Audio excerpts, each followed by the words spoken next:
লাইসা বিফাজিন ওয়ালা গলিজিন ওয়ালা সাখাবিন ফিল আসওয়াক।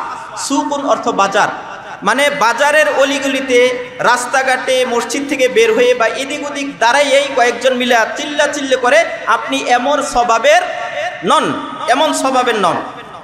ওয়ালা ইয়াদফাউ বিসাইয়্যাতি আস-সাইয়্যাতা, আবার আপনার সাথে কোনো ব্যক্তি যদি খারাপ আচরণ করে তার প্রতিশোধ খারাপ আচরণ দ্বারা নেন, এমন লোক নন। ওয়ালাকিন ইয়াফু ওয়া ইয়াগফিরু, বরং আপনি তাদেরকে আপনার খারাপ আচরণ করার পরেও তাদেরকে ক্ষমা করে দেন। ওয়ালাকিন ইউকবিদাহুল্লাহু হাত্তা ইউকিমা বিহিল মিল্লাতাল আউজাআ, এবং আল্লাহ পাক রব্বুল আলামিন ততক্ষণ পর্যন্ত আপনাকে তার কাছে নিবেন না, আপনার ইন্তেকাল হবে না, যতক্ষণ পর্যন্ত এই টেরা জাতি, ঘাড় তেরা জাতিকে আপনি সোজা পথে না আনবেন, ততক্ষণ পর্যন্ত আপনার মৃত্যু হবে না। রাসূল এটা ভবিষ্যৎবাণী করেছেন কখন? রাসূল দুনিয়াতে আগমন করার আগে। তাওরাত কিতাব কি কোরআনের আগে আসছে না পরে? কোরআন আসছে কখন? রাসূলের জন্মের পরে। তো আগেই ভবিষ্যৎবাণী করে রাখছে যে তেরা জাতিকে যতক্ষণ পর্যন্ত আপনি সোজা পথে না আনবেন, ততক্ষণ পর্যন্ত আপনার ইন্তেকাল হবে না। সারে দুনিয়া হো মুখালিফ ফির না কুছ নুকসান হে, গম নেহি কুছ ডর নেহি জব রহমতে রহমান হে। ধারাবাহিক আলোচনা চলছে রাসূলুল্লাহ সাল্লাল্লাহু আলাইহি ওয়াসাল্লামের সিরাত এবং মিলাদ নিয়ে, রাসূলের জীবনী নিয়ে। তারই ধারাবাহিক আরেকটি পর্ব, রাসূলুল্লাহ সাল্লাল্লাহু আলাইহি ওয়াসাল্লামের উপর ওহী অবতীর্ণ হওয়া শুরু হলো কখন? গত জুমায় বর্ণনা করা হয়েছে রাসূলুল্লাহ সাল্লাল্লাহু আলাইহি ওয়াসাল্লাম হেরা গুহায় যেতেন, সেখানে 2 দিন 3 দিন 5 দিন 7 দিন যাবৎ ধ্যানে মগ্ন থাকতেন। আবার বাড়ির প্রয়োজনে, বাড়ির কাজকর্ম করার জন্য, পরিবারের হক আদায় করার জন্য মাঝে মধ্যে বাড়িতে আসতেন। কখনো কখনো রাসূলুল্লাহ সাল্লাল্লাহু আলাইহি ওয়াসাল্লামের সহধর্মিণী হযরতে খাদিজা রাদিয়াল্লাহু তাআলা আনহা যখন অনুভব করতে পারতেন যে রাসূলের খাবার সম্ভবত শেষ, তবুও তিনি আসতেছেন না, তখন নিজেই তিনি খাবার নিয়ে যাইতেন অথবা ওনার সন্তানকে দিয়ে খাবার পাঠাইতেন। তো ওহী অবতীর্ণ হওয়ার আগে রাসূলুল্লাহ সাল্লাল্লাহু আলাইহি ওয়াসাল্লাম পরিপূর্ণ আল্লাহ তাআলার মুখী হয়ে গেছিলেন। আল্লাহ তাআলাও তাকে ওহী অবতীর্ণ হওয়ার জন্য পরিপূর্ণ ভাবে যোগ্য বানাচ্ছিলেন। এরপরে হেরা গুহায় থাকা অবস্থায় রমজান মাস, 17ই রমজানুল মুবারক, যখন রাসূলুল্লাহ সাল্লাল্লাহু আলাইহি ওয়াসাল্লামের বয়স পরিপূর্ণ 40 বছর বয়সে উপনীত হলো, আল্লাহ এবং শারীরিক ও মানসিক উভয় দিক থেকে পরিপূর্ণতায় পৌঁছল, সেদিন আল্লাহ পাক রব্বুল আলামিন রাসূলুল্লাহ সাল্লাল্লাহু আলাইহি ওয়াসাল্লামের উপর ওহী অবতীর্ণ করলেন। এখান থেকে একটি বিষয় বোঝা যায়, বয়স 40-এ পৌঁছা পরিপূর্ণতার একটা লক্ষণ। 40-এর সাথে বরকতেরও একটা সম্পর্ক রয়েছে। আল্লাহ পাক রব্বুল আলামিন আমাদেরকে সৃষ্টি করেছেন, কোরআনের আয়াতের ভিতরে বর্ণনা করেছেন, প্রথমে নাপাক পানি অবস্থায় 40 দিন মায়ের গর্ভদানী, বাচ্চাদানিতে ছিল, রেহেমের মধ্যে ছিল। পরবর্তী 40 দিনে সেটা রক্তে পরিণত হয়েছে। পরবর্তী 40 দিনে গোশতের টুকরায় পরিবর্তন হয়েছে। পরবর্তী 40 দিনে মাংসের আকৃতি ধারণ করেছে। তার পরবর্তী 40 দিনে হাড্ডির টুকরাতে পরিণত হয়েছে। হাড্ডির টুকরা থেকে আস্তে আস্তে মানুষের আকৃতি অবয়ব আল্লাহ তাআলা দান করেছেন। 40 দিন, প্রতি 40 দিন পর পরে এই পরিবর্তন হয়েছে। এই জন্য 40 সংখ্যার সাথে বিভিন্ন মুফাসসির ফুকাহায়ে কেরামের আলোচনা থেকে বোঝা যায় 40 সংখ্যার সাথে একটা বরকত রয়েছে। কোনো ব্যক্তি যদি কোনো একটা কাজ, কোনো ভালো কাজ, নেক কাজ 40 দিন পর্যন্ত লাগাতার করে বাদ না দেয়, আল্লাহ তাআলা এর ভিতরে বরকত দান করেন সেই কাজের মাধ্যমে, এবং সেটা তার জন্য স্থায়ী করে দেন। 17ই রমজানুল মুবারক রাসূলুল্লাহ সাল্লাল্লাহু আলাইহি ওয়াসাল্লাম যখন পরিপূর্ণ 40 বছর বয়সে উপনীত হলেন, আল্লাহ পাক রব্বুল আলামিন তাকে শারীরিক এবং মানসিক উভয় দিক থেকে পরিপূর্ণতা দান করলেন। সেই দিন আল্লাহ পাক রব্বুল আলামিন রাসূলুল্লাহ সাল্লাল্লাহু আলাইহি ওয়াসাল্লামের উপর ওহী অবতীর্ণ করলেন। হেরা গুহার ভিতরে রাসূলুল্লাহ সাল্লাল্লাহু আলাইহি ওয়াসাল্লাম ছিলেন। হঠাৎ করে হযরতে জিবরাইল আলাইহিস সালাতু ওয়াস সালাম গারে হেরার ভিতরে আসলেন, রাসূলুল্লাহ সাল্লাল্লাহু আলাইহি ওয়াসাল্লামকে সালাম দিলেন। রাসূলুল্লাহ সাল্লাল্লাহু আলাইহি ওয়াসাল্লামের নিকট যখন জিবরাইল আলাইহিস সালাতু ওয়াস সালাম আসলেন, জিবরাইলের হাতে রেশমি জান্নাতি রেশমের কাপড়ে মোড়ানো একটা পুস্তিকা ছিল, একটা বই ছিল, একটা কাগজের টুকরা ছিল, রেশমের কাপড় দ্বারা মোড়ানো, রেশমের কাপড় দ্বারা আবৃত করা। ওই পুস্তিকার ভিতরে, ওই কাগজের ভিতরে ওহী লেখা ছিল, ওহী লিপিবদ্ধ ছিল। হযরতে জিবরাইল আলাইহিস সালাতু ওয়াস সালাম আসিয়া রাসূলুল্লাহ সাল্লাল্লাহু আলাইহি সাল্লামকে সালাম দেওয়ার পর বললেন, ইকরা হে রাসূল, আপনি পড়ুন। রাসূলুল্লাহ সাল্লাল্লাহু আলাইহি ওয়াসাল্লাম ওহীর ওজন এত বেশি, রাসূলুল্লাহ সাল্লাল্লাহু আলাইহি সাল্লাম ওহীর নূর, বরত্ব এবং প্রভাব এত বেশি পড়েছিল যে রাসূলুল্লাহ সাল্লাল্লাহু আলাইহি সাল্লাম জবান নাড়াইতে পারছিলেন না, কথা বলতে পারতেছিলেন না।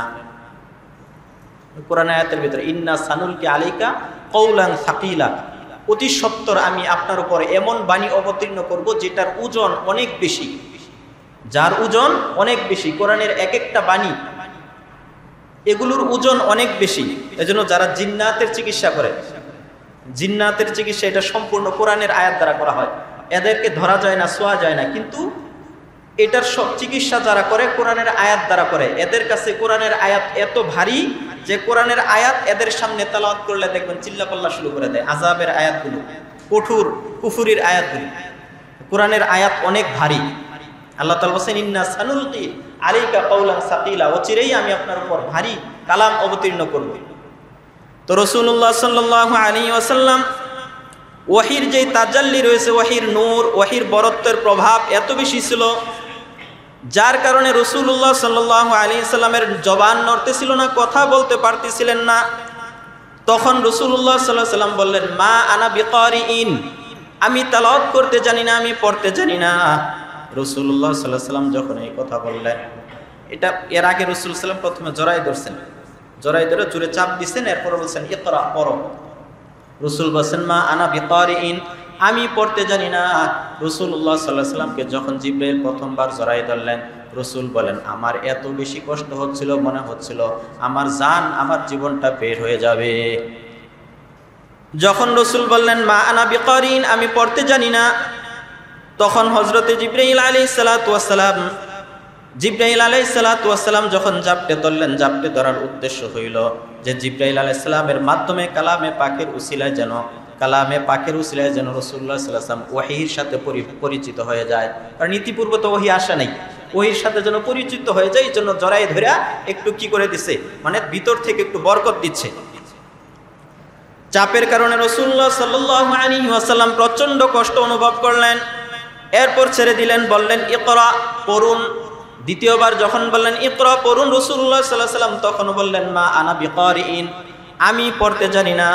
রাসূলুল্লাহ সাল্লাল্লাহু আলাইহি ওয়াসাল্লামকে আবার জিবরাইল জড়ায়ে ধরলেন, জড়িয়ে ধরে আবার চাপ দিলেন, চাপ দেওয়ার পর ছেড়ে দেওয়ার পর বললেন ইকরা, পড়ুন। রাসূল বললেন, মা আনা বিকারিন, আমি পড়তে জানি না। আবার রাসূলুল্লাহ সাল্লাল্লাহু আলাইহি ওয়াসাল্লাম তাকে চাপ দিলেন। তৃতীয়বার চাপ দেওয়ার পর রাসূলুল্লাহ সাল্লাল্লাহু আলাইহি ওয়াসাল্লাম বললেন, ইকরা বিসমি রাব্বিকাল্লাযী খালাক, খালাকাল ইনসানা মিন আলাক, ইকরা ওয়া রাব্বুকাল আকরাম আল্লাযী আল্লামা বিল কলম, আল্লামাল ইনসানা মা লাম ইয়ালাম। সূরা আলাকের প্রথম 5 আয়াত জিবরাইল তেলাওয়াত করে শুনাইলেন। শোনানোর পর রাসূলুল্লাহ সাল্লাল্লাহু আলাইহি ওয়াসাল্লাম মনোযোগ দিয়ে শুনলেন, সাথে সাথে মুখস্থ করিলেন। এবার রাসূলুল্লাহ সাল্লাল্লাহু আলাইহি ওয়াসাল্লাম তেলাওয়াত করতে শুরু করলেন, ইকরা বিসমি রাব্বিকাল্লাযী খালাক, খালাকাল ইনসানা মিন আলাক, ইকরা ওয়া রাব্বুকাল আকরাম আল্লাযী আল্লামা বিল কলম, আল্লামাল ইনসানা মা লাম ইয়ালাম। রাসূলুল্লাহ সাল্লাল্লাহু আলাইহি সাল্লামের উপর সর্বপ্রথম এই সূরা আলাকের প্রথম 5 আয়াত আল্লাহ তাআলা নাযিল করলেন। ওহীর প্রভাব আর নূরের তাজাল্লি এত বেশি ছিল রাসূলুল্লাহ সাল্লাল্লাহু আলাইহি সাল্লামের নিকট থেকে যখন জিবরাইল আলাইহিস সালাতু ওয়াস সালাম চলে গেলেন, রাসূল তাড়াতাড়ি বাড়িতে গেলেন। বাড়িতে যাওয়ার পর খাদিজাকে বললেন, খাদিজা জাম্মিলুনি জাম্মিলুনি, আমাকে চাদর দ্বারা ডেকে দাও। রাসূলুল্লাহ সাল্লাল্লাহু আলাইহি ওয়াসাল্লাম বিছানায় শুয়ে পড়লেন। রাসূলের উপর কম্বল মুড়ি দিয়ে খাদিজা রাদিয়াল্লাহু তাআলা আনহা উপর দিয়ে কম্বল দিয়ে মুড়িয়ে দিলেন। ভয়ে ভীত সন্ত্রস্ত হয়ে গেছে, নূরের তাজাল্লির কষ্ট হচ্ছিল। এই জন্য বলছে খাদিজা আমাকে জাম্মিলুনি, চাদর দ্বারা ঢেকে দাও, আমার খুব কষ্ট হচ্ছে। খাদিজা রাদিয়াল্লাহু তাআলা আনহা কাপড় দ্বারা ঢেকে দিলেন। কিছুক্ষণ পর যখন নাকি ওহী নাজিল হওয়ার অবস্থা স্বাভাবিক হলো, রাসূলুল্লাহ সাল্লাল্লাহু আলাইহি ওয়াসাল্লাম স্বাভাবিক অবস্থায় ফিরে আসলেন। এবার রাসূলুল্লাহ সাল্লাল্লাহু আলাইহি ওয়াসাল্লাম খাদিজাকে সমস্ত ঘটনা শুনিয়ে বললেন, লাকাদ খাশিতু আলা নাফসি, আজকে আমি যে অবস্থার সম্মুখীন হয়েছি মনে হচ্ছে আমার জীবন চলে যাবে, আমার জীবন নাশের আমি আমার জীবন নাশের আশঙ্কা করতেছি। আল্লাহ পাক রব্বুল আলামিন আমাকে যে নবুয়তের দায়িত্ব দান করেছেন, ভয়টা কেন? উনি যে বলছেন আমার মনে হচ্ছে যে আমি বাঁচবো না, আমি মারা যাব, আমি জীবন নাশের আশঙ্কা করছি, এই কথা বলার কারণ কি?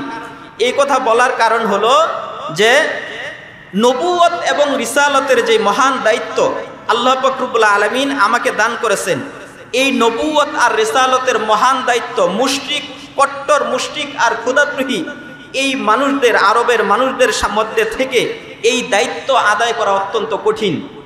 কারণ এদেরকে দ্বীনের কথা বললে, ভালো কথা বললে মানে না, এরা সম্পূর্ণ খোদাদ্রোহী মানুষ।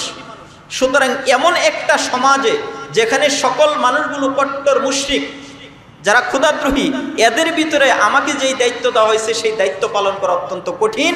মনে হচ্ছে যদি আমি দ্বীনের দাওয়াত সামনে উপস্থাপন করি তাদের, তাহলে তারা আমাকে হত্যা করে ফেলবে, মেরে ফেলবে। এই জন্য রাসূল বলছেন যে আমি আমার প্রাণ নাশ, জীবন নাশের আশঙ্কা করতেছি। এবং রাসূল বলেন না জানি মানুষ দায়িত্বপূর্ণভাবে আদায় করার আগেই আমাকে হত্যা করে দেয়, আর এদিকে আল্লাহ তাআলার দেওয়া অর্পিত দায়িত্ব অসম্পূর্ণই থেকে যায়। ভয়ের কারণ মূলক এটা যে আমাকে দায়িত্ব দিল কিন্তু তাদের সামনে দায়িত্ব পালন করতে পারলাম না, দায়িত্ব অধুরা অবস্থায়, অসম্পূর্ণ অবস্থায় আমি মারা গেলাম বা মানুষ আমাকে হত্যা করে দিল, মেরে ফেললো, এই জন্য আমার ভয় হচ্ছে। এইখানে এই যে একটা ঘটনা, যখন রাসূলুল্লাহ সাল্লাল্লাহু আলাইহি ওয়াসাল্লাম ভীত সন্ত্রস্ত অবস্থায় আসলেন, চাদর দ্বারা ঢেকে দিতে বললেন, তো খাদিজা রাদিয়াল্লাহু তাআলা আনহা তখন ঘাবড়ে যায় নাই।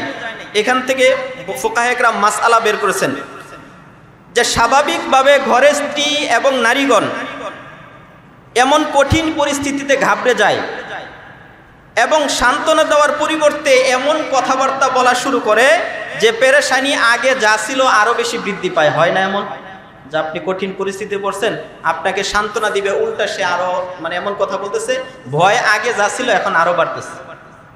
তো স্বাভাবিকভাবে স্ত্রীরা এই ধরনের পরিস্থিতি সামাল দিতে পারে না, ঘাবড়ে যায়। কিন্তু হযরতে খাদিজা রাদিয়াল্লাহু তাআলা আনহা সামান্যতম বিচলিত হন নাই, বরং সান্ত্বনা দেওয়ার জন্য কয়েকটা কথা বলেছিলেন। কাল্লা ওয়াল্লাহি, কখনোই নয়, আল্লাহর কসম, মা ইউখজিকাল্লাহু আবাদা, আল্লাহ পাক রব্বুল আলামিন আপনাকে অপমানিত করবেন না, লাঞ্ছিত করবেন না। ইন্নাকা লা তাসিলুর রাহিমা, কেন অপমানিত করবেন না? কয়েকটা কারণে। এক নাম্বার, ইন্নাকা লা তাসিলুর রাহিমা, আপনার সাথে যত মানুষের আত্মীয়তার সম্পর্ক রয়েছে প্রত্যেকের সাথে আপনি আত্মীয়তার সম্পর্ক বজায় রাখেন। 2 নাম্বার, ওয়া তাহমিলুল কাল্লা, দ্বিতীয় নাম্বার হলো অন্যের বোঝা এবং দায়িত্ব নিজের কাঁধে উঠিয়ে নেন। ওয়া তাকসিবুল মাদুমা, অন্যদের ধন সম্পদ এবং উত্তম ব্যবহার দিয়ে আপনি ধন্য করেন। 3 নাম্বার, ওয়া তাকরিজ জয়ফা, আপনি মেহমানদের আদর আপ্যায়ন করেন। মেহমান বাড়িতে আসলে তাদের আদর আপ্যায়নে কোনো ধরনের ঘাটতি রাখেন না, কমতি রাখেন না। ও তুইনু আলা নাওয়াইবিল হক, 5 নাম্বার, ন্যায় এবং অন্যায়ের ক্ষেত্রে আপনি ন্যায়ের পক্ষে, অসহায় মানুষদের পক্ষে থাকেন। 5টা বৈশিষ্ট্যের কথা এখানে বর্ণনা করেছেন। তো 5টা বৈশিষ্ট্যের কথা বর্ণনা করেছেন। এই 5টা বৈশিষ্ট্য কি? তো এখানে আগে বুঝে নেই, শিক্ষণীয় হইল স্ত্রীদের উচিত কঠিন মুহূর্তে স্বামীকে সান্ত্বনা দেওয়া, সাহস দেওয়া, ঘাবড়ে না গিয়ে স্বামীকে সান্ত্বনা দেওয়া, সাহস দেওয়া। 2 নাম্বার শিক্ষণীয়, খাদিজা রাদিয়াল্লাহু তাআলা আনহা যে সকল বৈশিষ্ট্য উল্লেখ করেছেন, এগুলো ওই সকল বৈশিষ্ট্য যেই বৈশিষ্ট্যগুলো কারো মাঝে থাকলে, আল্লাহ তাআলা যদি এই বৈশিষ্ট্য কারো মাঝে দান করেন, আল্লাহ তাআলা তাকে কোথাও অপমানিত এবং লাঞ্ছিত করেন না। কয়টা বৈশিষ্ট্য? এই 5টা বৈশিষ্ট্য যার ভিতরে থাকবে, মানুষ অপমানিত করার চেষ্টা করলেও, লাঞ্ছিত করার চেষ্টা করলেও আল্লাহ তাআলা তাকে হেফাজত করবেন। আল্লাহ তাআলা যাকে এই বৈশিষ্ট্য দিবেন তাকে নিজ পুত্রতে আল্লাহ তাআলা হেফাজত করবেন। এই বৈশিষ্ট্যগুলো নবীদের মধ্যে আল্লাহ তাআলার নির্বাচিত পথ প্রদর্শক হওয়ার কারণে হয়ে থাকে। আল্লাহ তাআলা যেহেতু নিজে নবীদেরকে নির্বাচন করেছেন, বাছাই করেছেন, এই জন্য এই 5টা বৈশিষ্ট্য প্রত্যেক নবীদের মধ্যে রয়েছে।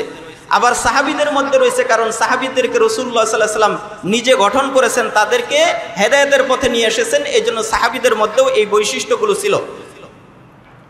3 নাম্বার, কারো ভালো গুণাবলী বা প্রশংসা তার সামনে প্রকাশ করা, বলা জায়েজ নয়। তবে একটা শর্তের ভিত্তিতে কারো প্রশংসা তার সামনে বলা যাবে, যদি তার প্রশংসা করার পরেও তার ভিতরে আত্ম অহমিকা তৈরি না হয়, অহংকার তৈরি না হয়, স্বেচ্ছাচারিতা না আসে, নিজের ভিতরে বরত্বের ভাব না আসে, তখন তার সামনে তার প্রশংসা বলা বৈধ।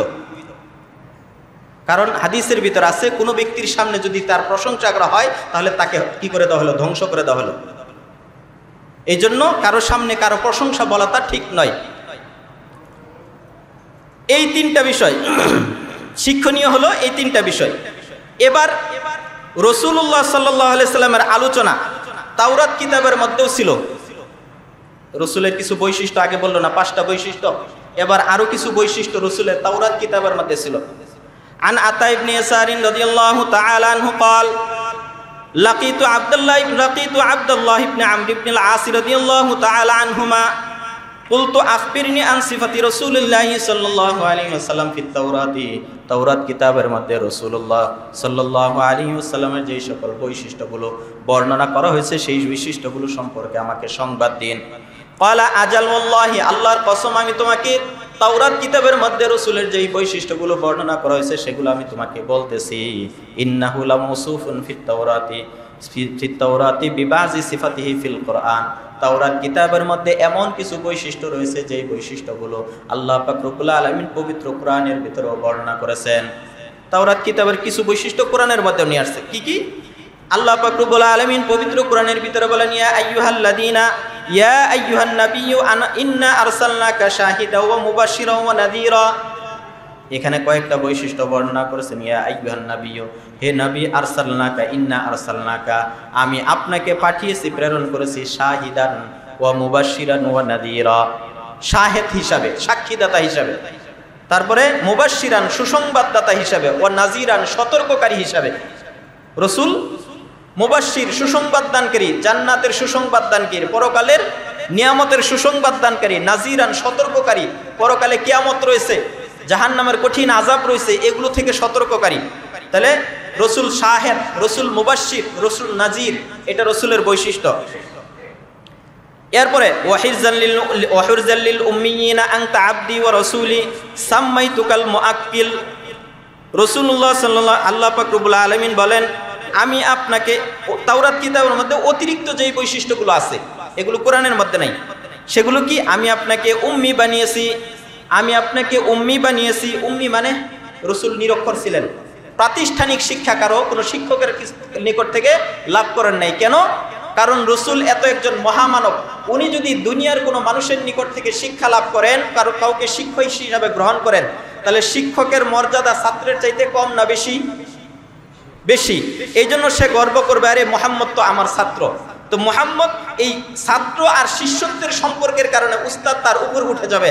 আল্লাহ তাআলা চাচ্ছিলেন যে দুনিয়াতে রাসূলের উপরে কোনো মানুষ যেন না থাকে, এই জন্য দুনিয়াবি কোনো উস্তাদ তার জন্য নিয়োগ দেন নাই। জিবরাইল আলাইহিস সালাম আল্লাহর নির্দেশে সরাসরি আল্লাহ তাআলা তাকে শিখাইতেন। কার মাধ্যমে?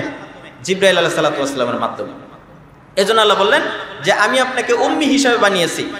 আমি আপনার নাম রেখেছি মুতাওয়াক্কিল। রসুলের আরেক নাম হলো মুতাওয়াক্কিল। রসুল যে কোনো কাজে কার উপর ভরসা করে? আল্লাহর উপর ভরসা করে। এর বলতেছে আপনি রুক্ষ মেজাজের নন, বদমেজাজি, কঠিন মেজাজি, শক্ত পাথর দিলের নন।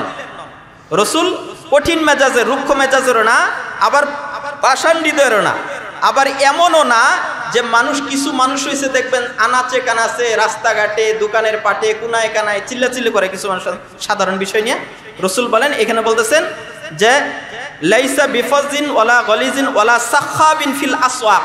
সুকুন অর্থ বাজার, মানে বাজারের অলিগলিতে, রাস্তাঘাটে, মসজিদ থেকে বের হয়ে বা এদিক ওদিক দাঁড়াই এই কয়েকজন মিলে চিল্লা করে, আপনি এমন স্বভাবের নন, এমন স্বভাবের নন। ওয়ালা ইয়াদফাউ বিসাইয়্যাতি আস-সাইয়্যাতা, আবার আপনার সাথে কোনো ব্যক্তি যদি খারাপ আচরণ করে তার প্রতিশোধ খারাপ আচরণ দ্বারা নেন, এমন লোক নন। ওয়ালাকিন ইয়াফু ওয়া ইয়াগফিরু, বরং আপনি তাদেরকে আপনার খারাপ আচরণ করার পরেও তাদেরকে ক্ষমা করে দেন। ওয়ালাকিন ইউকবিদাহুল্লাহু হাত্তা ইউকিমা বিহিল মিল্লাতাল আউজাআ, এবং আল্লাহ পাক রব্বুল আলামিন ততক্ষণ পর্যন্ত আপনাকে তার কাছে নিবেন না, আপনার ইন্তেকাল হবে না, যতক্ষণ পর্যন্ত এই টেরা জাতি, ঘাড়তেরা জাতিকে আপনি সোজা পথে না আনবেন, ততক্ষণ পর্যন্ত আপনার মৃত্যু হবে না। রাসূল এটা ভবিষ্যৎবাণী করেছেন কখন? রাসূল দুনিয়াতে আগমন করার আগে। তাওরাত কিতাব কি কোরআনের আগে আসছে না পরে? কোরআন আসছে কখন? রাসূলের জন্মের পরে। তো আগেই ভবিষ্যৎবাণী করে রাখছে যে টেরা জাতিকে যতক্ষণ পর্যন্ত আপনি সোজা পথে না আনবেন, ততক্ষণ পর্যন্ত আপনার ইন্তেকাল হবে না।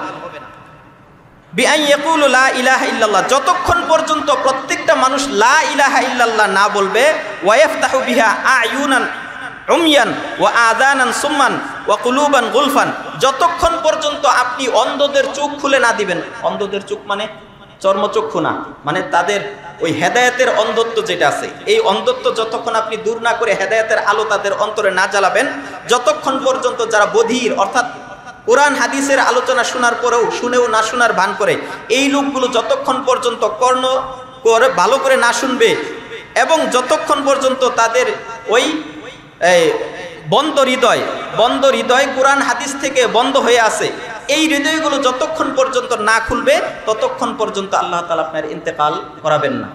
বুখারী শরীফের 2125 নম্বর হাদিসে এই কথাগুলো রয়েছে। আমি যে আরবি আবারটা বললাম। এরপরে ইনজিল কিতাবের ভিতরে রাসূলুল্লাহ সাল্লাল্লাহু আলাইহি ওয়াসাল্লামের কিছু বৈশিষ্ট্য বর্ণনা করা হয়েছে। ক্বালান নাজ্জাশী ইয়া মাশারাল হাবশাতা ওয়াল কিসসিসিনা, হাবশার বাদশাহ নাজ্জাশী তার কওমের মানুষদেরকে একত্রিত করে বলল, হে হাবশার অধিবাসীরা, হে হাবশার জ্ঞানী মানুষেরা, আল্লাহি মা ইয়াসিদুনা আলাল্লাযী নাকুলু ফীহি মা ইস্তাওয়া হাদা মারহাবান বিকুম ওয়া বিমান জিতুম মিন ইনদিহি আশহাদু আন্নাহু রাসূলুল্লাহি ফাইন্নাহুল্লাযী নাজিদু ফিল ইনজিলি ওয়া ইন্নাহুর রাসূলুল্লাযী বাশশারা বিহি ঈসা ইবনে মারইয়াম। এখানে বলতেছেন বাদশা নাজ্জাশী বলতেছে কওমের লোকদের, হে হাবশার অধিবাসীরা, আর রহবান মানে যারা রাত ভর ইবাদত করে, নির্জনে ইবাদতকারী, আল্লাহর কসম করে বলছি, হাবশা হিজরত করে যে সকল সাহাবায়ে কেরাম, মুহাম্মদের যে সকল অনুসারী আমাদের দেশে এসেছে, মুহাম্মদের সাহাবী যাদেরকে বলা হয়, তারা সর্বশেষ নবী মুহাম্মদের কথা বর্ণনা করার ক্ষেত্রে যখন বাদশা নাজ্জাশী মুহাম্মদ সাল্লাল্লাহু আলাইহি ওয়াসাল্লামের বৈশিষ্ট্য জানতে চাইছিল, যে তোমাদের যে নবী দাবি করে মুহাম্মদ, তার বৈশিষ্ট্য কি কি, তখন কিছু বৈশিষ্ট্য জাফর সাদিক রাদিয়াল্লাহু তাআলা বলেছিল। জাফর রাদিয়াল্লাহু তাআলা তখন কিছু বৈশিষ্ট্য বলেছিল। তো উনি বলতেছেন যে তারা যেই বৈশিষ্ট্য আমাদের সামনে বলেছে, এই বৈশিষ্ট্য বর্ণনা করার ক্ষেত্রে আমাদের কিতাব ইনজিলের মধ্যে রাসূলের যেই বৈশিষ্ট্য আছে তার থেকে সামান্যতম বাড়াইয়া বলেন নাই, বরং কমিয়ে বলেছেন। অর্থাৎ তাদের কথা আর আমাদের ইনজিল কিতাবে শেষ নবীর যে লক্ষণ, এগুলো সম্পূর্ণ মিল রয়েছে, কোনো ধরনের বাড়িয়ে বলেন নেই। যেমন আমাদের নবী ঈসা আলাইহিস সালাম ইনজিল কিতাবের মধ্যে বলেছিলেন, এবং আমাদের নবী ঈসা আলাইহিস সালাম শেষ নবী সম্পর্কে ভবিষ্যৎবাণীও করে গেছেন, কোরআনের আয়াতের মধ্যে আছে, ওয়া ইয ক্বালা ঈসা ইবনে মারইয়াম ইয়া বানি ইসরাঈল, হযরতে ঈসা ইবনে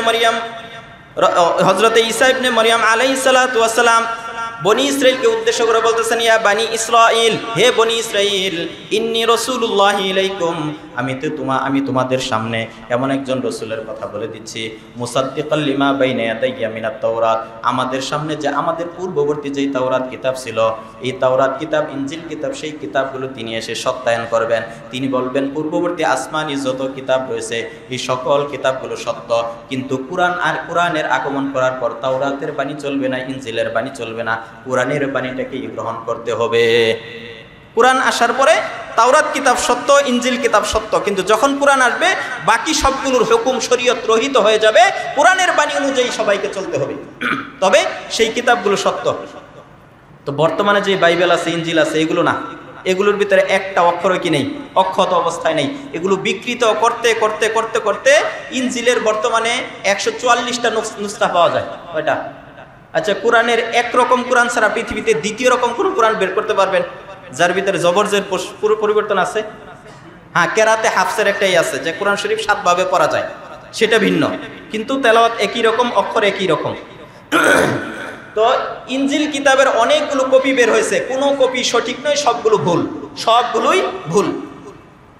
তো উনি সুসংবাদ দিতেছেন যে মুবাশশিরাম বিরাসূলি ইয়াতি মিন বাদি, যে আমার পরে একজন রসুল আসবেন যিনি পূর্ববর্তী কিতাবগুলোর সত্যায়ন করবেন এবং তিনি সুসংবাদ দিবেন। তার নাম হবে ইসমুহু আহমদ, তার নাম হবে আহমদ। তো রসুলের নাম আসমানে কি আহমদ, আর দুনিয়াতে মুহাম্মদ।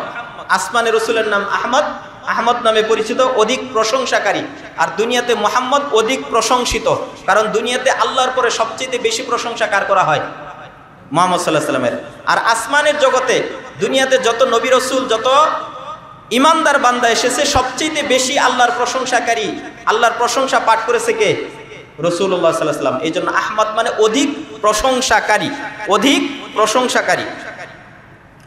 আচ্ছা, এরপরে রাসূলুল্লাহ সাল্লাল্লাহু আলাইহি ওয়াসাল্লাম যখন নাকি বাড়িতে আসছেন চাদর দ্বারা মুড়ি দিয়ে, যখন হযরত খাদিজার কাছে এই কথাগুলো বলছেন, এবার খাদিজার ভিতরে, মনের ভিতরে একটা আশঙ্কা, এমন হওয়ার কারণ কি কিছুটা তো বুঝতে পারছেন। কিন্তু হযরতে খাদিজা রাদিয়াল্লাহু তাআলা আনহার একজন চাচা ছিল, যিনি পূর্বের কিতাবগুলো সম্পর্কে অভিজ্ঞ আলেম ছিলেন এবং ভবিষ্যতের অনেক বিষয় তিনি উপলব্ধি করতে পারতেন। নাম ছিল ওয়ারাকা ইবনে নৌফল, ওয়ারাকা ইবনে নৌফল। তো ওনার কাছে হযরতে খাদিজা রাদিয়াল্লাহু তাআলা আনহা রাসূলুল্লাহ সাল্লাল্লাহু আলাইহি ওয়াসাল্লামকে ওয়ারাকা ইবনে নৌফলের কাছে নিয়ে গেলেন। নিয়ে যাওয়ার পর বললেন, আপনার ভাস্তির জামাই, কারণ উনি খাদিজা ভাস্তি, তো উনি ভাস্তির জামাই, এই হিসেবে ভাতিজা, বলছে যে আপনার ভাতিজার সাথে যে ঘটনাগুলো ঘটিত হয়েছে আপনি নিজ কানে সেগুলো তার মুখ থেকে শুনুন এবং কেন এমন হচ্ছে এটা আপনি একটু বর্ণনা করুন। ওয়ারাকা ইবনে নৌফল রাসূলুল্লাহ সাল্লাল্লাহু আলাইহি ওয়াসাল্লামকে জিজ্ঞাসা করলেন, আপনার সাথে কি কি ঘটেছে সব কিছু আমাকে খুলে বলুন। রাসূলুল্লাহ সাল্লাল্লাহু আলাইহি ওয়াসাল্লাম সমস্ত ঘটনা সবিস্তারে খুলে বললেন। এরপর ওয়ারাকা ইবনে নৌফল বললেন, ওয়ারাকা ইবনে নৌফল বিশ্বাস করে ফেললেন যে ইনি এই যে রাসূলুল্লাহ সাল্লাল্লাহু আলাইহি ওয়াসাল্লাম যেই কথাগুলো বলেছেন এগুলো সত্য। ওয়ারাকা ইবনে নৌফল বললেন, কথাগুলো রাসূলুল্লাহ সাল্লাল্লাহু আলাইহি ওয়াসাল্লাম বলেছেন এগুলো সত্য, এবং ওনার নিকট যে জিবরাইল নামে যেই লোকটা এসেছে, যেই ফেরেশতা এসেছে, ইনি হলো সেই ফেরেশতা যিনি মুসা আলাইহিস সালামের নিকট এসেছেন, যিনি হযরতে ঈসা আলাইহিস সালাতু ওয়াস সালামের নিকট এসেছিলেন, তিনি হলেন হযরতে জিবরাইল আলাইহিস সালাতু ওয়াস সালাম। আপনার নিকট যে ফেরেশতা আসছে এটা হলো ওই যে মুসার কাছে যেই ফেরেশতা আসতো, আল্লাহর ধারক বাহক, নবী এর বাণীর ধারক বাহক, তিনি সেই ফেরেশতা। এবং আপনাকে যে কথাগুলো বর্ণনা করা হয়েছে, যে আয়াত শিক্ষা দেওয়া হয়েছে, ইকরা বিসমি রাব্বিকাল্লাযী খালাক, এগুলো সত্য, এগুলো সত্য। এবং একটা আফসোস করলেন, আমার আফসোস, আমাকে যদি আল্লাহ তাআলা সুস্থ রাখতেন তাহলে আপনাকে যখন আপনার এলাকাবাসী মক্কা থেকে বের করে দিবে আমি আপনার পাশে থাকতাম। এই কথা শোনার পর রাসূল বলেন, কি বললেন? আমার এলাকাবাসী আমাকে বের করে দিবে, অথচ তারা আমাকে সাদেক সত্যবাদী বলে, আমাকে আল আমিন বিশ্বাসী বলে, এবং তাদের কোনো সমস্যার ক্ষেত্রে সমাধান করতে না পারলে আমাকে ফায়সাল হিসেবে মানে, সিদ্ধান্তদাতা হিসেবে মানে, আমাকে এত ভালোবাসার পরেও তারা আমাকে আমার এলাকা থেকে বের করে দিবে। ওয়ারাকা ইবনে নৌফল বললেন, এটা শুধু আপনার ক্ষেত্রেই নয়, ইতিপূর্বে আল্লাহর পক্ষ থেকে যে সকল যাদেরকে নবী বানিয়ে পাঠাইছেন এবং যারা কোরআনের দাওয়াত দিয়েছে, হাদিসের দাওয়াত দিয়েছে, কোরআনে আল্লাহর বাণীর দাওয়াত দিয়েছে, এদের প্রত্যেকের সাথেই তাদের কওমের লোকেরা শত্রুতা পোষণ করেছে। তো আমার আফসোস হলো, আমি যদি সেই সময় পর্যন্ত জীবিত থাকতে পারতাম তাহলে আমি আপনার সাথে তখন থাকতাম। কিন্তু ওয়ারাকা ইবনে নৌফল তার কিছুদিন পরে কি করেছেন? ইন্তেকাল করেছেন। তো এখান থেকে কয়েকটা বিষয় শিক্ষণীয় হলো। এক নাম্বার, কোনো অস্বাভাবিক কাজ বা পরিস্থিতি যদি আমাদের সামনে আসে তাহলে বড় বড় উলামায়ে কেরামের সাথে পরামর্শ করা, যেমন খাদিজা রাদিয়াল্লাহু তাআলা আনহা এবং রাসূল সাল্লাল্লাহু আলাইহি ওয়াসাল্লাম করেছিলেন ওই কার কাছে? ওয়ারাকা ইবনে নৌফলের কাছে। দ্বিতীয় নাম্বার, যে উলামায়ে কেরাম যারা আছে তাদের সাথে সাক্ষাৎ করার সময় সরাসরি নিজে না গিয়ে যার সাথে আপনি পরামর্শ করবেন তার পরিচিত কোনো মানুষ সঙ্গে নেওয়া। এতে উপকার হলো ওনার পরিচিত মানুষ, ওই আলেমের পরিচিত মানুষকে যদি আপনি সঙ্গে নিয়ে যান, তাহলে আপনি তার সাথে সহজভাবে খোলামেলাভাবে যতটা কথা বলতে পারবেন, আপনি একাকী গেলে সেই পরিমাণ সেভাবে কথা বলতে পারবেন না। এই জন্য আমরা বিভিন্ন বড় বড় মানুষদের কাছে যাই, তাদের পরিচিত মানুষ নিয়ে যাই না, কারণ ওনারা থাকলে যতটা সহজে কথা উপস্থাপন করতে পারি, একাকী গেলে ততটা দাম পাওয়া যায় না এবং সেভাবে কথা উপস্থাপন করা যায় না। 3 নাম্বার, বড় মানুষ যারা আছে তাদেরকে সম্মান করা। 4th নাম্বার হলো নিজের দেশ থেকে বিচ্ছিন্ন বিতাড়িত হওয়ার কারণে যে আমরা যেরকম কষ্ট পাই, নবীগণও সেরকম কষ্ট পেয়েছেন।